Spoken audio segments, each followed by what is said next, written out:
Hi అండి. నమస్తే. నేను మీ Priyanath. Welcome back to Priyanath lifestyle in Telugu.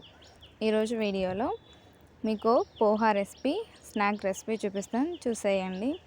సింపుల్గా టేస్టీగా ఉంటుంది.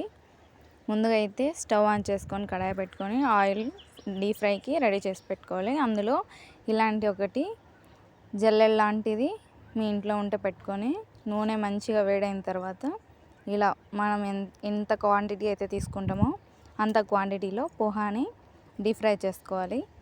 అలాగే పల్లీలు కూడా ఇలానే డీప్ ఫ్రై చేసుకోవాలి. పుట్నాల పప్పు కూడా డీప్ ఫ్రై చేసుకోవాలి. కాజు, అలాగే కొద్దిగా కరివేపాకు కూడా వేసి డీప్ ఫ్రై చేసుకోవాలి. వెల్లుల్లి కూడా డీప్ ఫ్రై చేసుకోవాలి, అది కొంచెం స్కిప్ అయిపోయింది. ఇలా మొత్తం డీప్ ఫ్రై చేసుకొని పెట్టుకున్నాక అన్నీ ఒక బౌల్లోకి వేసుకోవాలి. ఇందులోకి ఒక అర చెంచా పసుపు, ఒక ఫుల్ టీ స్పూన్ కారం, రుచికి సరిపడా ఉప్పు మొత్తం వేసి అంతా కలిసేలాగా కలుపుకోవాలి. చూడండి, ఇక్కడ చూపించినట్టు మొత్తం అయితే మిక్స్ చేసుకోవాలి. ఇంతే అండి, చాలా సింపుల్ అంటే సింపుల్, సూపర్ టేస్టీగా ఉండే పోహా స్నాక్ రెసిపీ రెడీ. నచ్చితే లైక్ చేయండి, షేర్ చేయండి, సబ్స్క్రైబ్ మాత్రం అస్సలు మర్చిపోద్దు. Thanks for you watching. Bye bye.